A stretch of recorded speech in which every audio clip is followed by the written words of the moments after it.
Can you smell that in the air? It's the unmistakable stench of change. Kings of War 3rd edition is on the horizon, and it's time to dive nose first into that cloud of delightful aromas known as news, leaks, rules changes, and of course, live, red hot, sizzling, extra spicy discussion. And here I am. Hello there. Welcome to this sizzling Kings of War 3rd edition chat, and I've got the live chat window up right there on the screen so I can see exactly what everyone has to say about this. Let's see, we've got a few people in there already. We've got Russell, we've got Joe, we've got Steve, we've got Dwarven, we've got Brendan. So keep firing those comments in, especially if there's anything in particular so far from 3rd edition that's out there that you want me to comment on, because obviously we've had quite a bit leaked, but not everything, and not everything has been touched on in the same level of detail by the community. I do have all the key rules changes in front of me, and they were posted on the Mantic blog a little while ago. So I'm going to go through those first of all, and then I'm going to, obviously, and slightly biasedly, discuss how they're going to affect each one of my armies as well. So, hello there, Dwarven Darkness says, Abyssal Dwarves. Reasonable comment. Abyssal Dwarves are the hot thing at the moment, the hot, spicy, sizzling thing. Extra succulent, extra tender, and extra juicy. Abyssal Dwarven juices will undoubtedly be running down the chins of many very, very soon, as they sink their fangs into that red hot, juicy content. Right, let's dive straight in, shall we?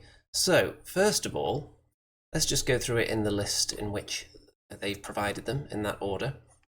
Hello to Raphael as well. So, engaging and disengaging is now different for 3rd edition, and it's something that I didn't really think of when I was considering what they could do with 3rd edition to either spice things up or simplify the game a bit, and it does seem on paper to make things a lot easier, and according to their blog, the playtesters love it, and it simplifies a lot of things. So how that's going to work now is that instead of bouncing off 1 inch after a combat in which you fail to rout the enemy, you stay in place engaged, and then if you start your turn engaged, you can then choose to make a 1 inch withdraw move before making your regular move. Which sounds like a pretty tasty idea to me, and is going to prevent a lot of the weird shenanigans with bouncing off 1 inch that were currently in play. Even a game I played yesterday, of which the battle report has been done but it's not up yet, even then there was a situation where a unit was going to have to bounce off, but we weren't sure whether it should bounce off sideways a bit because it was being touched by multiple units at the time because they were kind of pressed right up against each other, or should the unit opposite it bounce and allow it the space that way, and it was all very strange. There are situations where you end up bouncing off at weird angles, opening up flanks that weren't there before, and if you're pressing units up against each other, the other person's unit bounces and suddenly they're off an objective, and all that kind of weirdness that, while legitimate and in the rules, took some people a bit of time to wrap their brains around. And especially new players, it's one of those things, the first time you get caught out by it, it's going to cheese you off, I think. And simplifying that, I think that's a very good move. Locked in combat, but you can choose to bounce off if you want on your own turn. And is that going to affect any more of my armies disproportionately more than others? Probably. If we look at something like my Goblin army, I tend to have a lot of drops in the army and a lot of fast, annoying individuals. So a useful role sometimes for them is to park them behind one of your own units to bounce enemy units backwards. If you need to do that for a specific scenario reason, maybe to get them out of a scoring area, or to just advance up the table slowly if you've got more drops. Each turn, if the 2 units aren't killing each other, you can kind of force the issue and push them back as time goes on, 1 inch each turn. So having more drops in an army means that you won't be able to do that anymore. You will be able to do other things with your annoying units though, and we'll get to some of that in a minute though, because individuals have had a few changes. So anyone got any comments on the engaging and disengaging so far? Brendan is pretty excited to be here and has never seen one of my live broadcasts before, which of course makes this very, very exciting. Yeah, at the moment, the only live broadcasts I'm doing tend to be tournament reports, and I typically do those live and record the battle reports privately and then put them up later. Tournament reports, people are desperate to get the extra red hot, sizzling juice hot off the presses though, aren't they? Because it's usually the day after a tournament, and people can't wait to just sink their fangs in and enjoy the tactical juices. So, any other comments? Keep them rolling in, and we kind of swiftly move on to individuals from engaging and disengaging because it is linked. Because the individuals are now being split into two categories, which are yielding and mighty. So, mighty individuals will behave as the current ones do. They're just as good at blocking as individuals are now. Whereas yielding individuals, you can charge over them, you can just freely move through them as long as you don't end your turn on them. And that is quite a big difference. So, if you're talking situations where you have, if we go back to the engaging and disengaging, because one way you can prevent units from being able to disengage is if you engage them on multiple fronts. However, if you do that with a yielding individual, so you're talking like standard bearers, probably wizards and things like that, then it won't affect their ability to disengage. That your unit will just be ignored for the purposes of that, which I think is a nice move because it means that those little shenanigans that maybe you are plotting, now that you can't nudge up against the back of your own units and force people across the table, now you can use them to stop disengagements. And if you can stop a unit disengaging, of course, then the whole issue with can I pivot my unit and charge sideways with a 1-inch gap, which I've complained about, not complained about the rule, I've complained that people don't know the rule and that people aren't hot on their measurements, then the fact that you can prevent that if you engage on multiple fronts is quite a big deal, if you ask me. So any unit like a horde of trolls, for example, that is the correct size when it has a 1-inch gap to turn sideways and just charge off into another unit, provided it can see it, obviously, then that's going to affect them. You're going to be able to prevent them from doing that because they're not going to be able to pivot through the unit directly in front of them. So there is going to be a benefit. They've taken a small thing away with the engaging and disengaging from individuals, a little role for them because they were so versatile and fast and nimble. They can just run around and just sit behind the units. But the high drop armies have this little extra now where they can engage on multiple fronts and prevent disengaging, which you can use to tie things in place.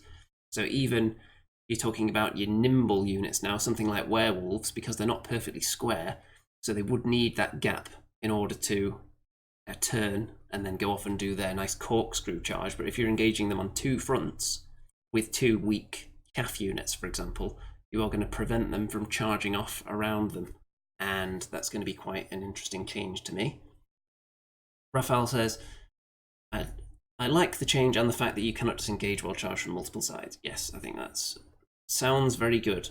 Although all of this stuff, it's kind of up in the air until we've really played 1,000 games of it to see how it goes. And looks like we've got 14 viewers at the moment. 15, I expect that to keep going up because 3rd edition is the hot new thing at the moment. No, it's not even out yet. So, anything else on the yielding and mighty individuals? Ah yes, disordered units. You can't charge through yielding units. So if your standard bearer charges into a big unit of knights and does a wound, then they are disordered and they can't then charge through that person, which makes sense because they've just suffered damage from something, so they no longer see it as not a threat, pretty much. And any abilities that give you the possibility of disordering enemy units in other ways, through spells or items, for example, suddenly become quite useful there because you can then use your yielding individuals the same way you could use them before to block units in, but you do need to disorder the unit first.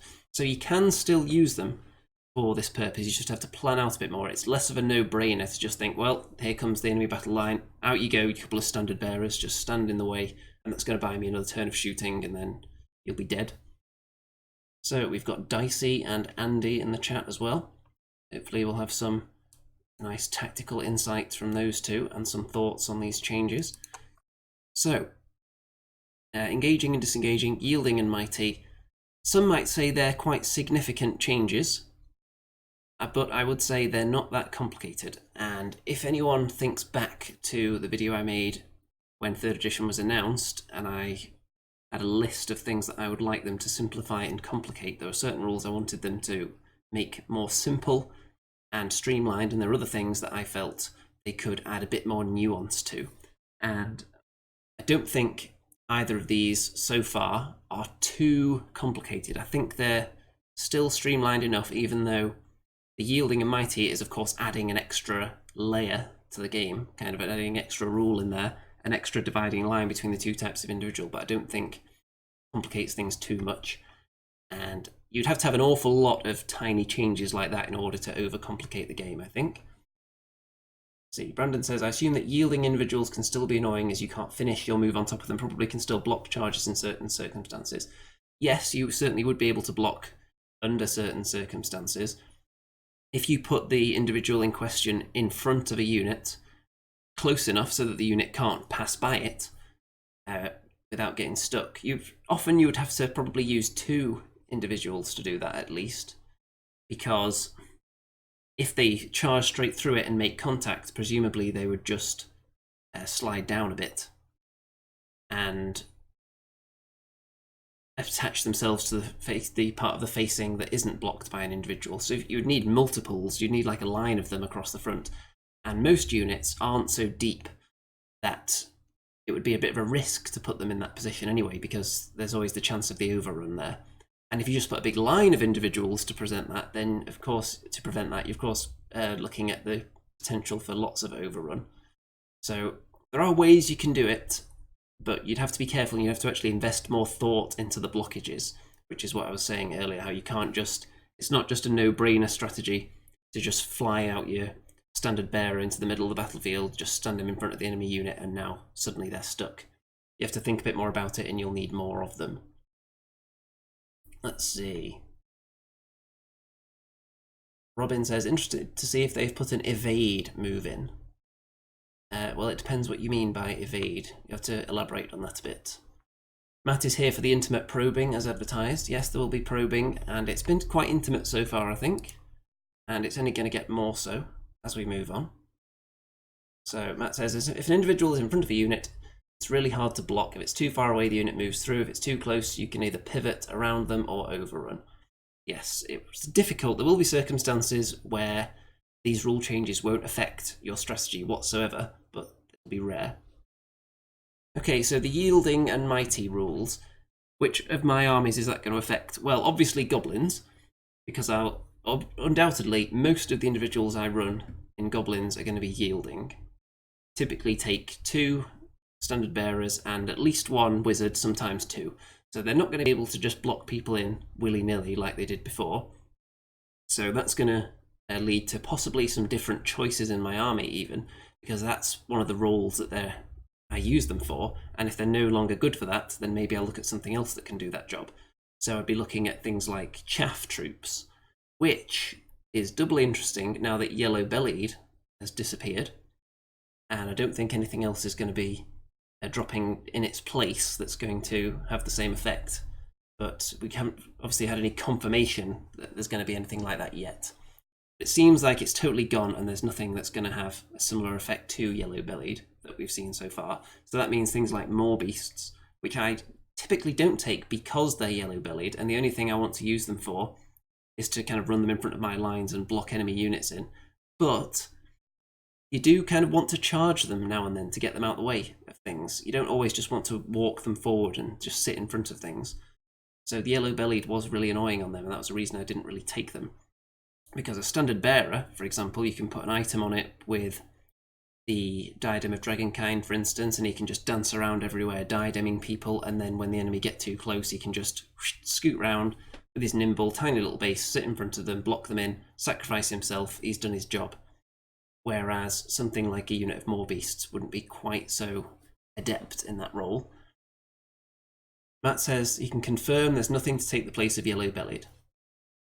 Very nice. That's going to make several goblin units much more viable, and maybe it'll stop the all troll lists that have been around there somewhere. Let's see the old chat here. Lynn says, been a big fan of Andy's the last 6 months. I did sign in and say hello for him on the other side of the... going back to China, apparently. Well done on catching this show before you return. And Brandon says, new Fleabag sniffs have me pretty excited. They've changed to be a much better flank support unit. Yeah, the Fleabag sniffs, a couple of things actually that changed with them. They get the lowered shooting range, which I think is fair because cavalry that can move 10 inches and then shoot 24 with nimble just seems a bit excessive to me. They're just too good at dancing away from the enemy, and it's really difficult to catch them. If you don't have any anti-chaff shooting, then you're pretty much stuck just being shot by them for the whole game. But they'll have a slightly different role now. You can put them in more threatening positions for flanks because I think they do have thunderous charge now, which makes them much more appetizing, and their range has been reduced to 18 inches, which makes them far less useful at hiding out of range of enemies. For example, enemy flyers before, you could be safely out of their range and still just plink shots off at them for pretty much forever, because even if they land somewhere near you, you can use that 10-inch move to just get out of their charge arc, turn around and shoot them again. And if they get in such a position that you can't do that, you can still just evade them for a turn by moving 20 inches with a pivot. So I think there was too much before, so you have to actually put yourself maybe in harm's way in order to shoot a bit more now. Is it not Thunderous Charge they have? Is it Vicious? Brandon says melee 4+ and Vicious. Okay, if it's just Vicious they have, then that's still pretty tasty. And melee 4+ is a nice change as well, so maybe it's not Thunderous Charge they have. Let's see. Andy says it was a bit pants for goblins to have the only army with a negative special rule. I'm not sure if it was the only negative special rule out there. There may have been others. I can't think of any right now. Did Ratkin have any negative special rules? Seems like that's something they should have had. I'm not just talking yellow-bellied. So nice that that's gone. And my goblin lists will probably look slightly different in 3rd edition. If you think about the kinds of lists I was running towards the end of 2nd edition, lots of trolls, Grogger's goons because they weren't yellow-bellied, Fleabag sniffs because they didn't need to charge anyone in the front anyway, so it didn't matter that they were yellow-bellied, lots of annoying individuals to block people, and lots of breath attacks as well. And I wonder if there's some big changes coming for breath attacks. I don't think I've heard anything on that specifically yet, but it would be interesting. But I have got a vast amount of goblin models anyway. I didn't just buy models because they were powerful. I just bought everything pretty much. So whatever happens to the goblin list, I've got the models to deal with it. Let's see. Lynn says, are goblins getting a positive special or should we be satisfied with removal? Will they get a positive special rule? I doubt that. I doubt goblins would get any army-wide positive special rule. I don't think I've seen anything on it yet.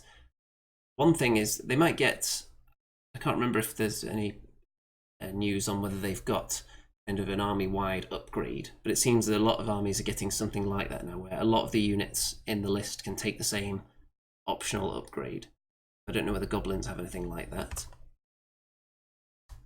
Okay, so yielding and mighty, is that going to affect my other armies? Would it affect my, let's say, my Rordia? Perhaps. The individuals for Rordia are quite a big deal as well. Their wizards and their sergeants are quite good. But someone like the Master Sergeant wouldn't be too affected, because typically if he's going to block someone, it's from charging them and doing damage to them anyway. So he wouldn't really be affected by yielding if he is made a yielding individual, for example. The wizards, a little bit, but the Rordia wizards, I didn't block too much with them, probably, only as a last resort. So we'll see. The undead vampires are obviously going to be mighty, so they're not going to be affected. Things like the Revenant King as well are the main individuals that I would have taken for the undead, so they're not going to be affected. The Necromancer is going to be more useful, so he might see more gameplay, because I've heard that there's going to be some nice synergies with the Necromancer and various other units like zombies, for example, or skeletons. Instead of formations, We'll come to something later on that touches on all that kind of thing though. Yielding and Mighty won't affect... I've played Ogres a few times, won't affect them because I've never taken an individual in that army. So, whoop-de-doo. Okay. And what is next? Okay, hills. But in fact, before we move on to that, there's quite a few chats have just come in here. Shenanigans are so powerful it ends up a plus. Shenanigans are very powerful at the moment, and maybe they'll be slightly less powerful in 3rd edition. Russell says, Yellow Bellied was a holdover from that other company, wasn't it? Pretty much, because Orcs and Goblins, of course, back in Warhammer had the old animosity rule. So, a roll of a 1, you just wouldn't do anything with that unit.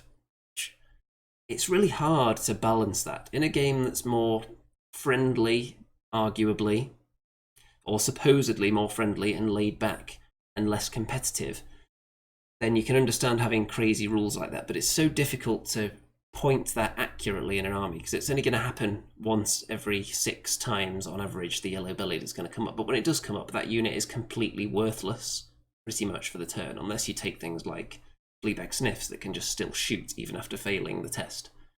So it's so difficult to point that accurately. I would say it's similar for things like Rock Lobbers as well. Something where it's all or nothing. If you point it directly in the middle, then when it succeeds, you seem to be getting more than your points worth, and when it fails, you're getting way below your points worth. So it's a really tricky one.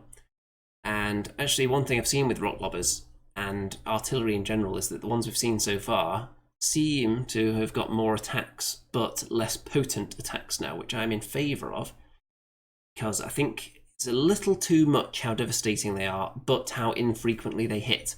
And, like I was saying, difficult to fairly point something that's all or nothing. It's like if you had an artifact that on the roll of a 6 at the start of the game, you automatically win. And on a 1, 2, 3, or 5, the game just continues as normal. How many points would you make that artifact?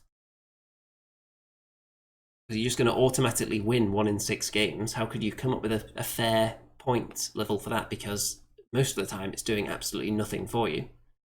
So it's difficult when you have such crazy consequences of something that's unlikely to happen. It makes it very, very difficult to put a fair point level on it. Let's see. Gideon, keep up the good work. Like your battle reports, hope to see the Abyssal Dwarves in action. Yes, I think there's one Abyssal Dwarf battle report up so far, plus a tournament report, and I just recorded another battle report that will be up tomorrow, and that is against Dwarves, the slightly less evil cousins of the Abyssal Dwarves. The Abyssal Dwarves who haven't dyed their beards black, basically. Let's see. Okay, let's make this chat window bigger now, because there's quite a lot coming in here. Brandon, hoping Halfling Spearlings get a boost in defense after losing the Amaze Balls formation. Yes, that would be nice. I imagine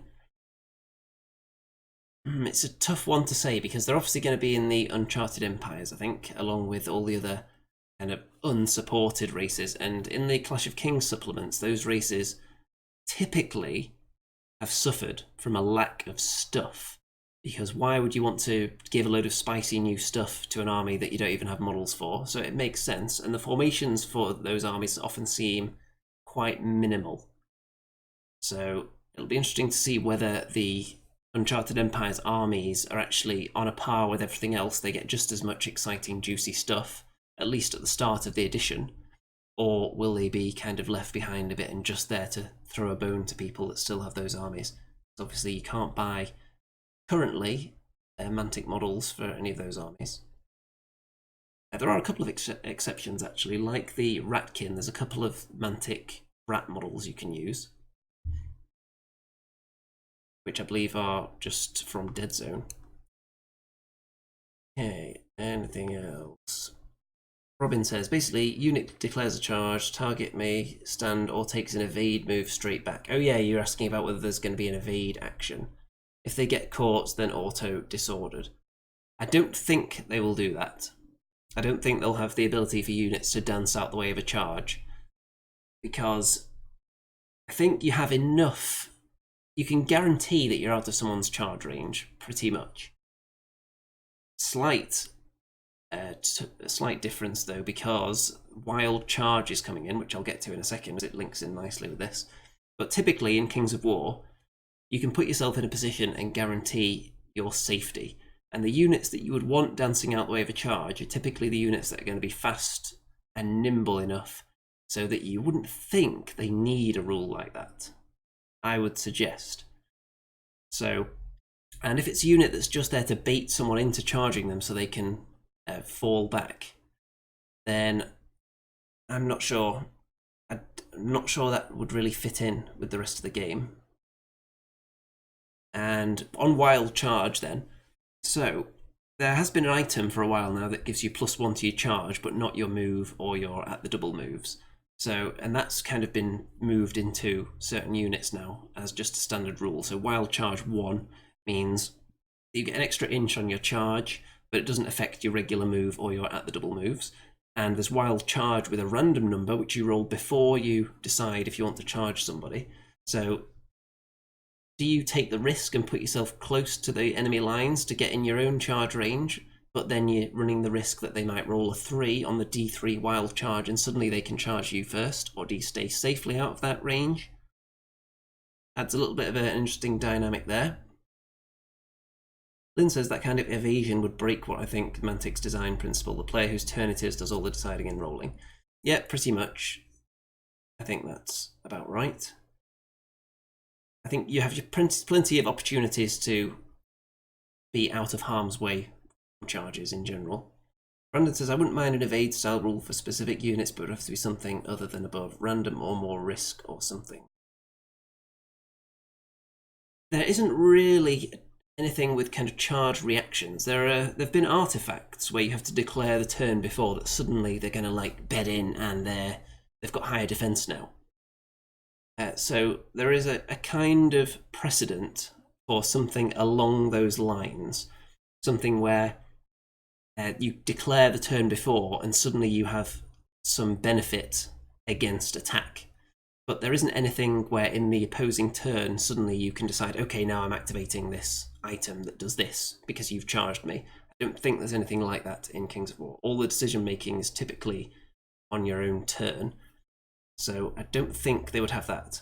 If they were going to add some kind of evasion, it would kind of complicate the chess clock system a bit as well, if you had to take time out during someone else's turn, so I don't think they would do that. But there's things they could do if you wanted to give a unit a rule that has the same spirit as an evade, and you had something like the turn before they're now going to be skirmishing or whatever, and that means that if anyone charges them, they get extra defense or something like that. Or the enemy gets less attacks when they're attacking them in the next turn, something along those lines, but I don't think actually moving the unit would work. Okay, so we're on to hills now, and this is something that I definitely touched on in my previous video, because hills were kind of out of sync with the rest of the terrain in the game. And so hills now have a benefit to charging off them. If you have a unit on the hill and you charge up into a unit that's not on the hill, and you're not a flyer, by the way, then you get Thunderous Charge 1, which is nice, and gives a bit more tactics to whether to be on hills or not. So obviously when you're on a hill, you can be seen, and now you've got this like bigger threat of a Thunderous Charge charging off the hill, which certain lesser units, like a cheap horde with a lot of attacks, for example, maybe they'll choose to sit on a hill now, difficult to shoot them off, and if you come near them, they might charge down the hill at you with their freshly added Thunderous Charge. In addition, you have line of sight if your leader point is on the hill. So you can see through the hill, and you can be seen if your leader point is on it. But there'll still be cover unless you're mostly on it, I think, because you're not considered on the hill, you're just considered like peeking over it, but the enemy can still see you peeking over it kind of thing. which brings it more into line with the other terrain, like a forest. You can just dip your leader point or your toe into a forest and see through it, and you can also be seen now. But the enemy shooting at you into the woods would suffer the cover for it. So it's kind of leveling out the terrain rules a bit there. However, one interesting thing though is if you're peeking over the hill, then while you can see, it's still going to be providing cover to units on the other side, which is an interesting one and makes it slightly different to a forest, for example. So I don't think that's going to be too crazy to get used to, but it's less different from the rest of the terrain than it was before, apart from the Thunderous Charge change, which is nice. So I don't think that's gone too far at all, and I think that's pretty nice. Let's see, Learn Evade could be implemented by an ability that shortens enemy charge ranges automatically. Yeah, that's the kind of thing that would work better. Because it's not actually you having to move one of your units, just something that you announce the turn before, or there is an inherent ability, so anyone charging them, suddenly this effect is on. I think that would work. Matt says, Morax, Mansplitter, plus Downhill Charge, plus Bane Chant, effectively crushing strength for Morax. Sounds dangerous. I can see hills being more of a thought in the choosing of sides now. Because often you won't have hills in deployment zones because they're seen as overpowered usually for gun lines, which is typically the case. Usually you have to think more carefully about your firing lanes through the terrain, so having a hill in there is it's a bit easy. But I think picking a side that's got hills that are looking down on an important tactical area, for example, a dominate scenario or something where there's an objective next to the hill, that could be very interesting now. And let's see.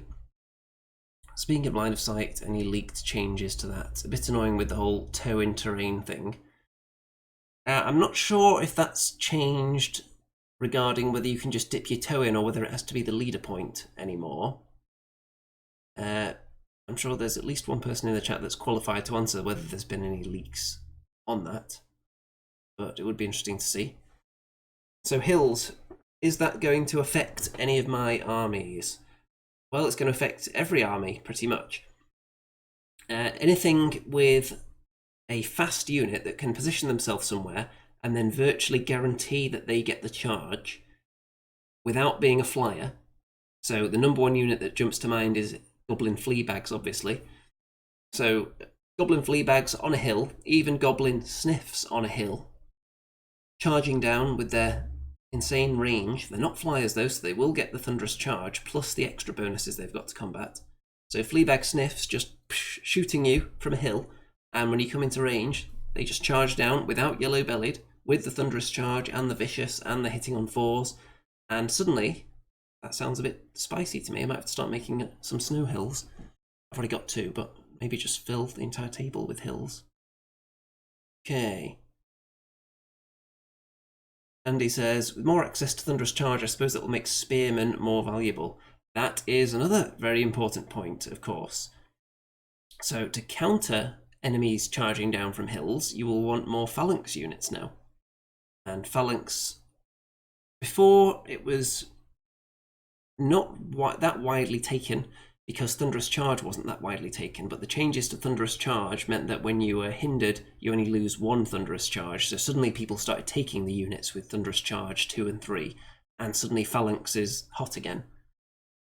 So, yeah, that does make it more interesting with Thunderous Charge widely available. Even if you don't take any in your list, there's generally going to be hills on every table, so there will be Thunderous Charge available to you most of the time.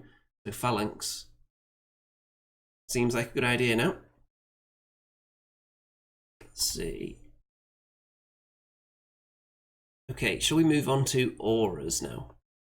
So auras, there are already some, in 2nd edition, there are some units that have abilities that are effectively an aura.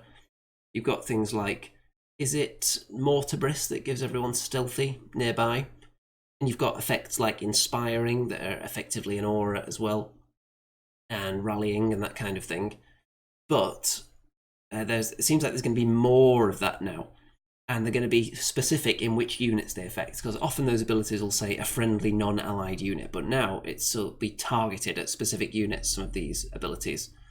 So the example they give on the blog is the Orc Morax hero grants an aura of Thunderous Charge 1 to all units with the Berserker rule. So there's going to be keywords in there, which is probably a good idea because it's difficult.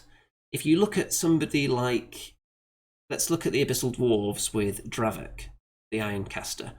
He's got a spell, a heal spell that says golems only.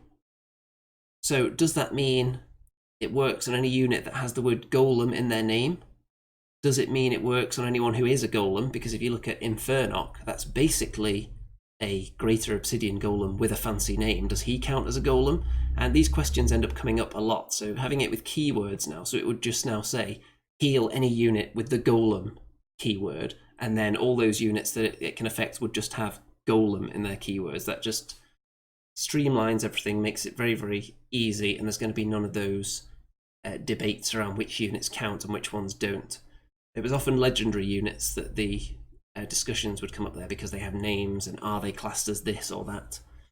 So keywords I like, and that's going to be a big deal for the auras. So you would have, for example, a necromancer might have an ability that gives all zombies within 6 inches such and such a rule, and I think that's going to lead to a lot more synergy in gameplay rather than just worrying about, are they inspired, are they within rallying range? Yep, now you've got all these things to worry about, but you've also got, are my specific unit types in the right place to benefit from this? The only way you had that previously is when you've got certain heroes that are inspiring, but to certain things only. So you've got like a troll bruiser who's inspiring to trolls only, so you would keep him with the trolls, but now you're going to have a lot more of that with the auras that are specific to certain units, and it's going to encourage you to take themed army lists, dare I say, that are built around not necessarily all of the same unit, but blocks of units with the same keyword with a hero that synergizes with them and adds an ability for all of them. So Raphael says, essentially taking away formations to have formations hard built into the army lists via synergy. Pretty much. The effects that a formation would give you, but now it's just built in there with keywords and the hero that you would want to take to unlock that ability for those units while the hero's in range of them. So it seems like a good idea to me. And the keywords also, it allows them to add units later on and just give them that keyword, and suddenly you know that rule applies to them. You don't need lots of clarifying text telling you what they benefit from and what they don't. You just need the keyword in there, and it's just black and white. Easy. Let's see. Matt says there is an artifact that extends the range of a hero's aura by 3 inches. Well, that particular hero obviously answered one of those spam emails, and it turned out to be legit. So that's an interesting one. You can boost the range on it. Because as someone who's just started playing Abyssal Dwarves, and for the first time I've tasted the magnificence of the 12-inch inspiring range on Brekkie, then the extra range on any kind of aura is going to be pretty important, I would say. Either lowering the number of heroes you need or allowing you to be a bit more adventurous with where you're sending the units and keeping them in range still. Let's see. Raphael says the synergy is being much more flexible than formation lists. Yes, because formation does tie you into taking specific numbers of certain units. And identical units to the ones in the formation could be added into the army, but they wouldn't get the benefit. So that was always kind of weird, how you could take a hero plus these 2 infantry units. The infantry units get rule X, but if you have another infantry unit identical to them, they don't get it. So you have to remember which unit doesn't have this benefit now. But with the auras, it's just whoever's near the hero gets the ability now. So that's nice. Matt says the item is called the Sacred Horn. I bet it is. Andy says 7 zombie legion list. Well, I've got it on good authority that zombie legions are getting a few changes, actually. They seem to have lost a lot of attacks and gone down to defense 2. But they're slightly cheaper, and hopefully they'll have some nice synergies with some of the undead heroes. And another thing that's hard to figure out at this point as well, because we haven't seen all the artifacts. We haven't even seen all the army-specific artifacts, probably. and if there are any, or whether they're just like upgrades rather than artifacts, in which case they could be combined with an artifact. But when we see all the artifacts, there'll be certain combos that jump out immediately, and you'll think, oh, wait a minute, that's a really good one for a zombie legion. So it's hard to tell just from the base stats, because when the game becomes more synergistic like that, on the face of it, something might look amazing, but in the game, you realise, actually, not many of my units grant anything to this, and often it runs off on its own, so it's out of synergy range. So actually, I prefer this unit that I thought was terrible, but if I keep it near this hero, suddenly it's amazing. So I think there's going to have to be a lot of playing and tinkering with the lists before anyone settles on things that work really well. Andy says, I'm hoping for synergies because I am smarting from zombies hit with the nerf club. Well, yeah, I think they are going to... If you think about it, it makes sense that just a legion of zombies in the middle of a field on their own are going to be completely useless.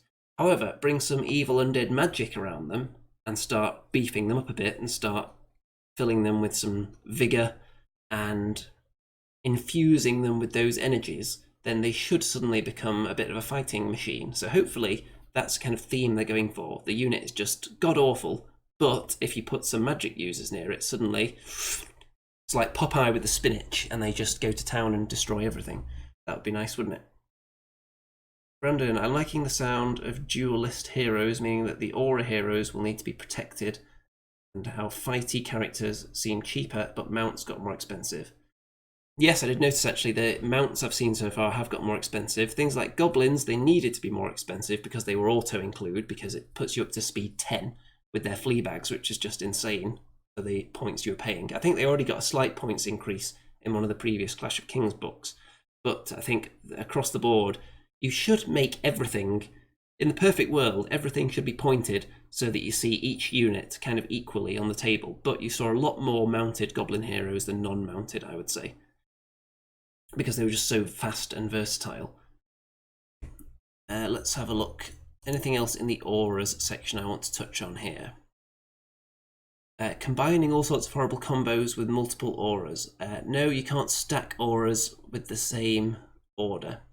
So you can't just have two heroes with the same aura kind of overlapping and doubling up the effects on a unit, which we kind of assumed would be the case anyway, because that's how it's always worked with things like fleeing, and you can't be double inspired, for instance. I'm trying to think of other examples of auras that already exist. Well, you've got the engineers typically give elite to war machines nearby in certain army lists already, so it's not completely going nuts. There is a precedent. Raphael says, maybe we'll be able to play dwarven armies with actual traditional dwarves instead of them being full of elementals and cavalry. That would be very nice if the traditional dwarf made a comeback and speed wasn't so critical. And there are a couple of ways you could do that. You could increase the points for fast units, make speed more taxed, and lower the points for slower units, or just make slower units better in general, or give them synergies with some of the heroes. And I think that is the way they're going with it, because you don't want to make fast units too outrageously expensive. So the final of the 5 main changes here is very dwarf relevant, because the example they even give you is a dwarf horde. They're the unit that's going to benefit a lot from this, and that is charges. So with a charge, you now no longer measure from the center point. You now measure from any point on the front of the unit, basically the nearest point.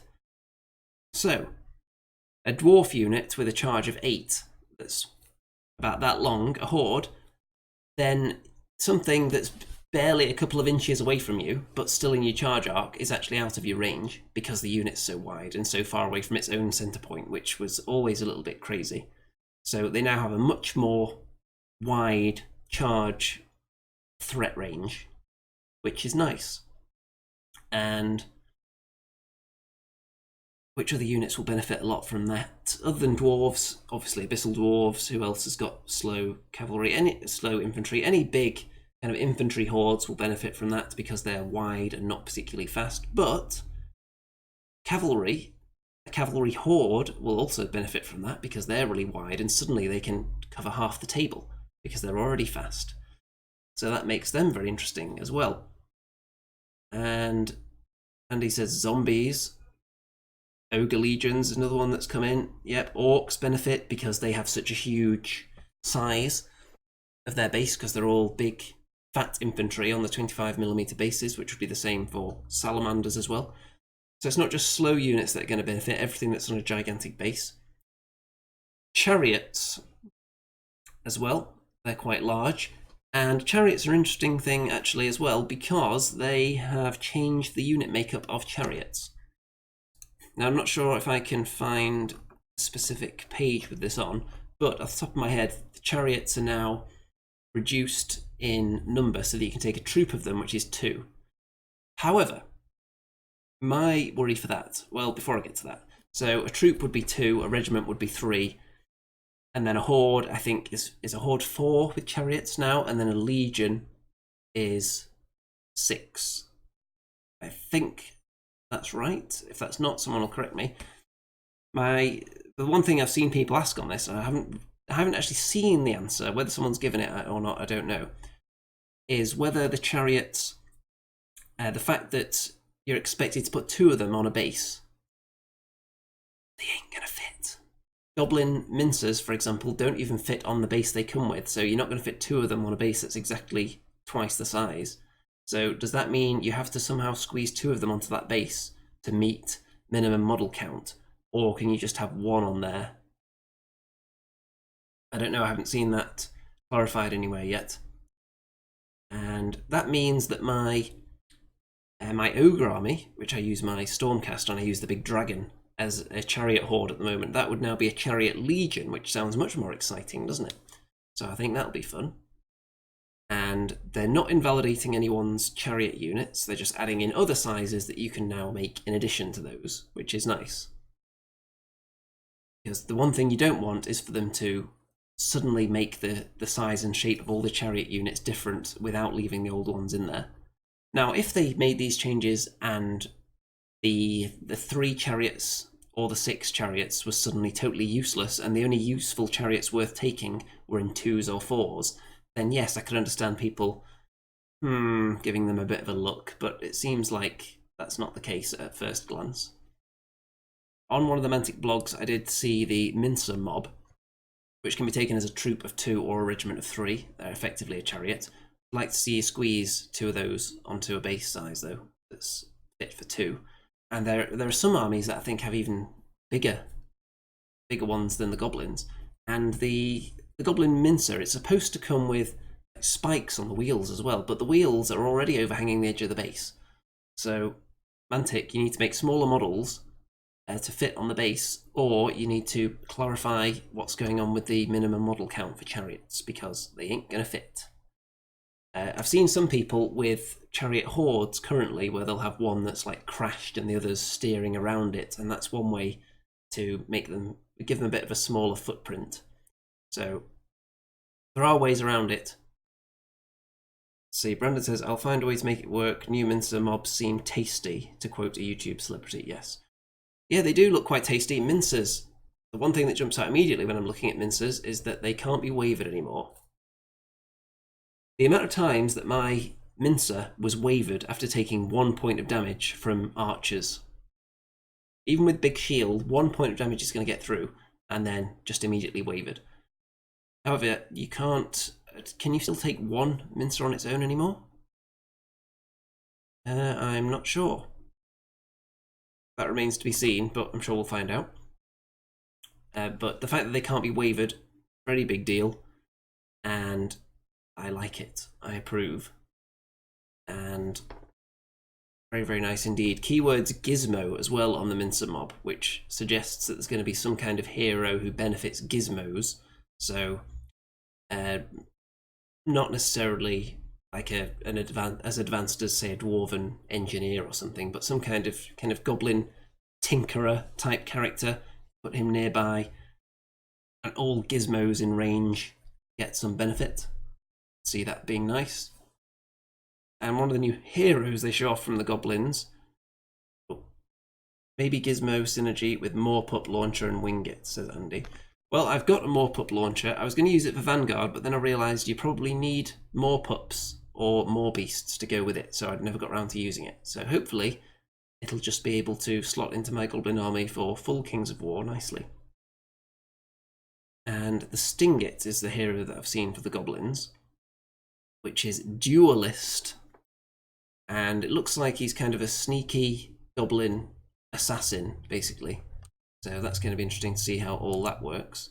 There are some new rules in there, and when the new book hits, obviously I'm going to dive straight in there nose first as well. Not only waft those new book aromas into my nostrils, but then also digest all the juicy rules goodness and then regurgitate all of that directly onto YouTube for everyone else to enjoy. Not word for word, of course, because we want people to actually buy the book. Not just going to upload every single page to YouTube the minute it hits. Let's see. Andy says, I can see my Mantic figure spend going berserk and run up to Xmas. Yes, there's a lot of juicy stuff that people will want to get their mitts on.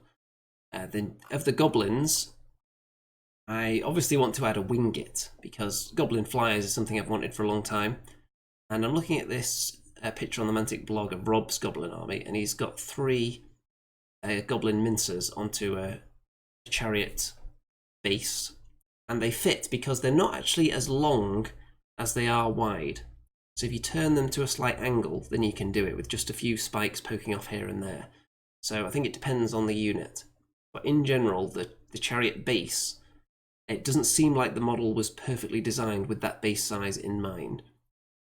But if you think about it, all the base sizes were kind of tied to whatever base sizes were used in Warhammer previously, because people were using their old armies.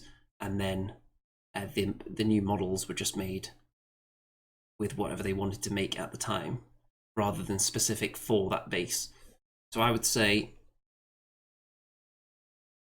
the Mincer it's an annoying one. I found it really annoying to put onto its base, and I don't know if it's going to be... In the 2 is the one I'm worried about more than anything else, because you don't really have much space to turn them sideways too much. Maybe if you had them kind of a yin-yang style. I don't know. I'm trying to visualize it in my head how I would get multiple Mincers onto a base like that. I'll have to see if anyone else has managed it. I'm sure that someone will come up with something. If not, you can always do things like elevation, and there are ways to model around it, but you shouldn't really have to. The models that are sold should fit onto the bases. Okay, any other comments coming in? And where were we? Which rule were we on last? So we were on charges. Yep, so that's going to affect everybody, I think, but mainly the big wide units. And that's all of the main rules changes there. All 5 of them. I think I've dived into them quite in depth. And if anyone has anything else they want me to talk about right now, then drop in a comment quick before we wrap this one up. And you'll see plenty more juicy 3rd edition Kings of War content coming up fairly soon.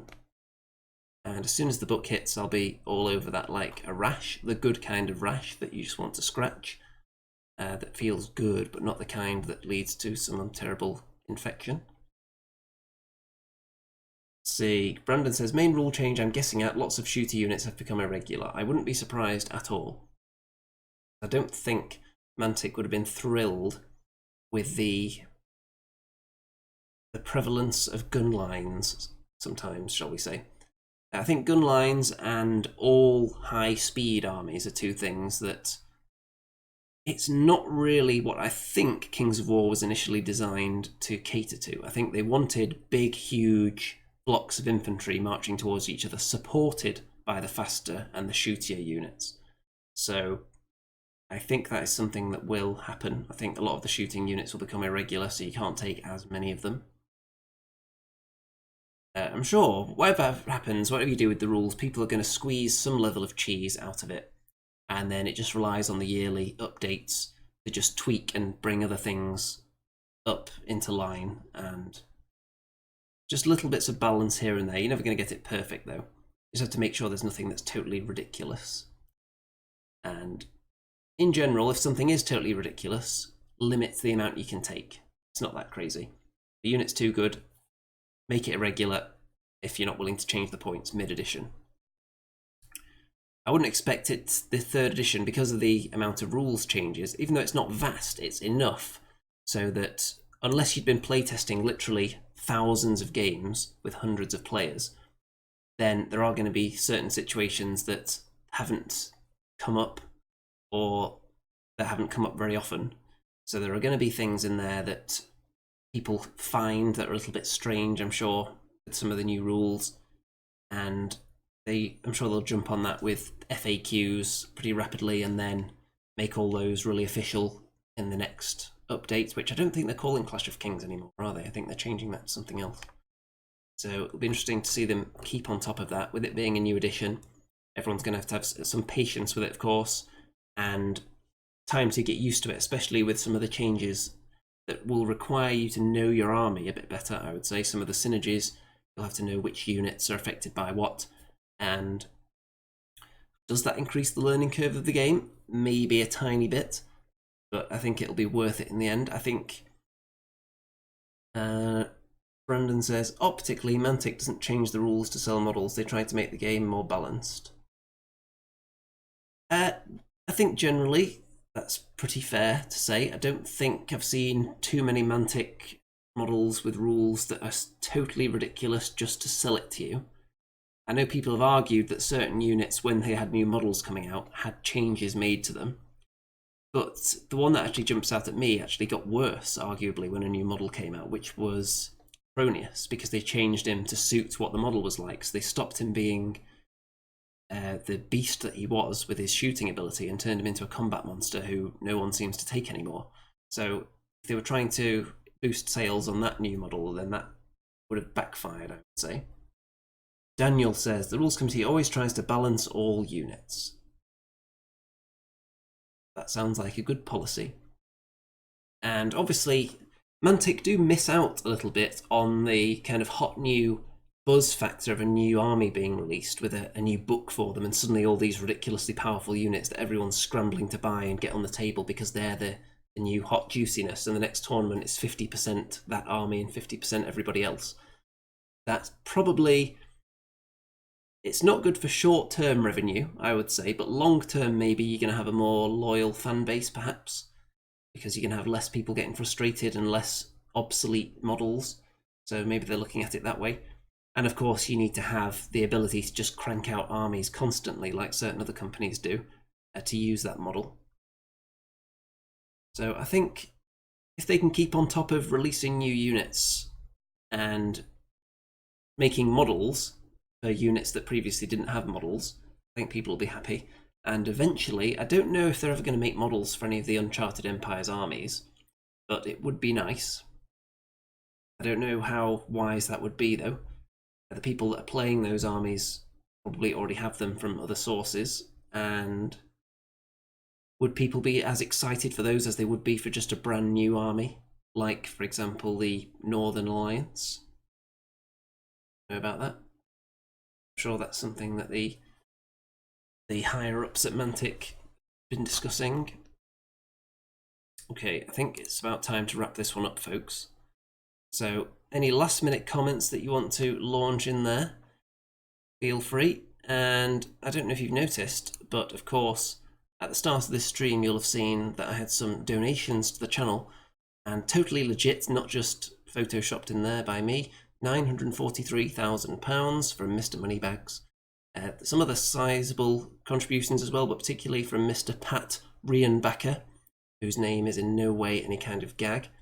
And then just £1. But I respect Cheaps McCheap for that small donation, though. So even if people want to donate a very tiny amount to the channel, then being Cheaps McCheap is alright by me.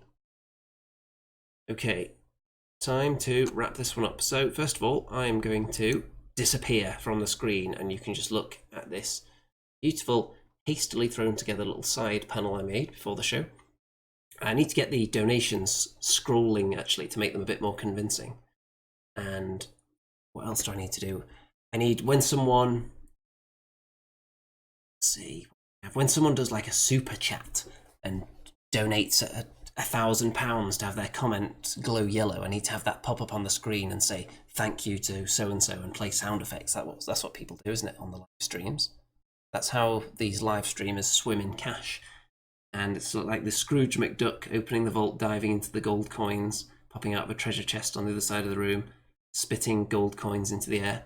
That's what I want to be, damn it. And I think you can all help me achieve that goal. Right, wrapping this one up. Any comments after the live show, just drop them down there and I will endeavour to reply. And also, next time I do one of these broadcasts, which shouldn't be too long because 3rd edition is hot on the horizon now, then I will also refer back to those comments and see if any of them were particularly insightful based on what actually happened. And he says, do you realise how dense gold is? Well, it's cartoon gold. You can definitely swim in that. Okay, time to wrap it up. Don't forget to check out all the links in the description, including the various social media shenanigans going on down there, including Twitter, Facebook group, and the various fundraising sources. And all that remains to be said, I think, at this point is good night out there. Whatever.